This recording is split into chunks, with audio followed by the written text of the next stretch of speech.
What is up, guys? Welcome back to the channel. So I've done a little bit of remodeling my man cave over here. These were originally stacked on top of each other to where you couldn't see the card. All I led with was with the main display card and then everything else stacked right underneath it, pretty much giving a lot more room. But I like seeing the cards. I like seeing the graphics on them. I like seeing what type of artwork they put on there. Like, that's a pretty cool artwork. That one is pretty sweet. But then you go on and then they get creative. They've had their times of using the digital graphics and some kind of fantasy-ish type stuff. But it's cool to see the transition of where Hot Wheels goes sometimes. You got the hip-hop version, you got the cool realistic version, you got actual photo cards, and then you got the fantasies and the old 98 versions, which takes you back in time of when you used to go to the store, KB Toys, Kmart, whatever it was, and this card was on the pegs. You'll never see this again on the pegs. You're going to see all these with the cool graphics and something real flashy and catchy, which, don't get me wrong, I think they're all cool. Like this cartoon sketch one, that one's pretty sweet. The mock ones look pretty badass. And then of course you got a little bit more of the laid back realistic versions, that cool camo. But yeah, that's the one thing I like about keeping the blister packs together, keep the cars in there, is it, one, preserves the cars, two, it kind of takes you back in time of when you were a kid shopping for Hot Wheels and this was the image you saw on the pegs. And I think that's just cool. You have the 98, this is the 98 collector 1066 right here of the 98 Cobra. I have a few of them. I got the black version, I got the red right there, and then when you come down you got the newer ones. These ones were made probably around 2013, 2014, 2010, and this one is 2015. So these cars are more newer casted versus the old ones, and you would have never known outside of the box which one was old, which one was the new one, which one's original. But that's why I like keeping it in the box. So if you're the type that questions, like, should I just take them out of the package, should I just open the blisters up and just display them, it's totally up to you. But think about this: have you ever seen a Hot Wheels nowadays where the blister actually contours to the car to prevent it from moving around, flipping upside down, like you see people selling cars that are sold upside down in the package, which I don't think is a big deal. It's upside down, who cares? It's not a package error. Now, different wheels, like this GT500 right here, the Super Snake, it has one wheel that is different. If you look at it, it's the only wheel on here that's like that. The other ones are the traditional wire spoked wheels, and then it's got the one off-road wheel, which I think looks pretty sweet. But when I seen that on the pegs, I just had to take it. Now below I have the original. To some collectors that they would pay money for that, but I'm not going to try to upsell it just because it has one wheel different. Back to what I was saying. Have you ever seen a car in a blister pack where the case actually contours to the car? Probably haven't. Maybe you have. I don't know. But this right here, this 96 Sugar Rush Butterfinger Mustang, the blister actually contours to the car.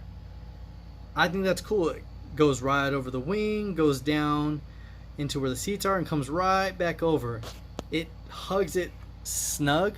The wheels actually sit into a little crevice, front and back, and it doesn't really move. That thing literally is contoured to this cast.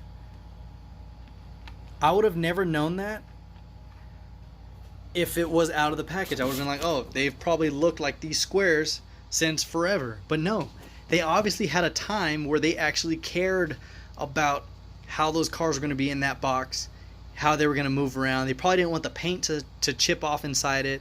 They didn't want it to flip upside down and do all. They wanted it to be displayed as it was packaged.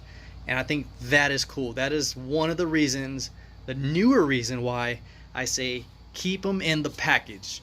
If you like them, you want to customize them, buy 2, at least 3. Buy 1 to keep, like this. The second one is to customize. And if you're feeling froggy, you have that third one, you can sell it.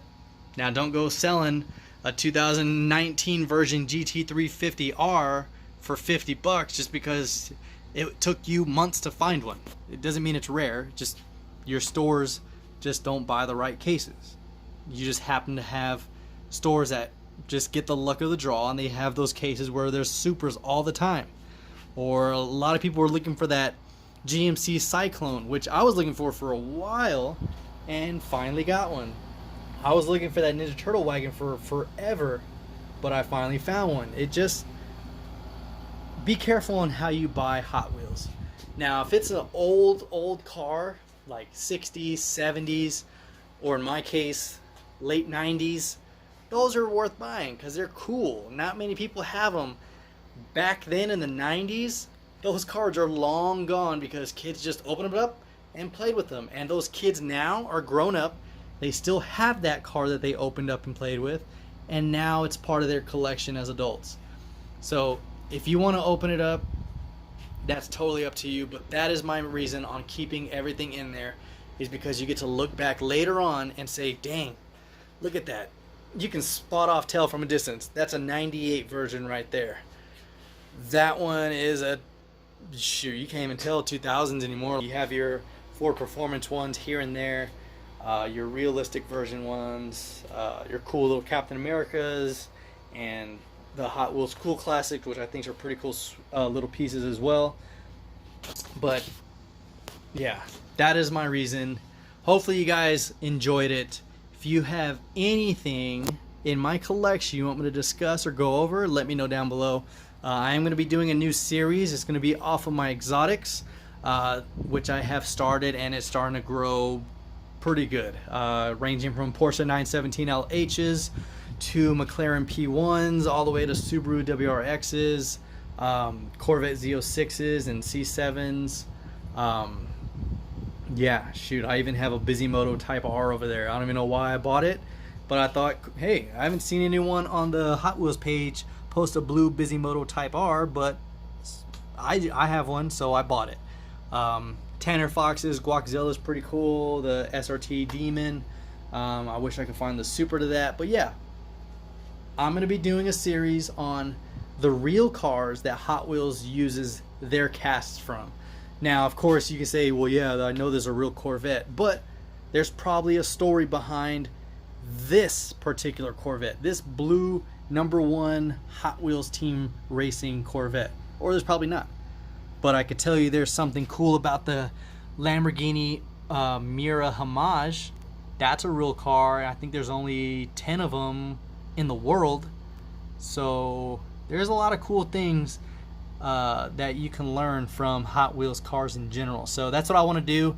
I want to make a video taking the Hot Wheels cast and showing you guys the real car and kind of giving you a backstory into the depths of what we're collecting and how it is in real life. So if you like the video, give it a thumbs up. If you think that idea is cool, let me know down below. And of course, until next time, stay tuned for more Mustang Hunter.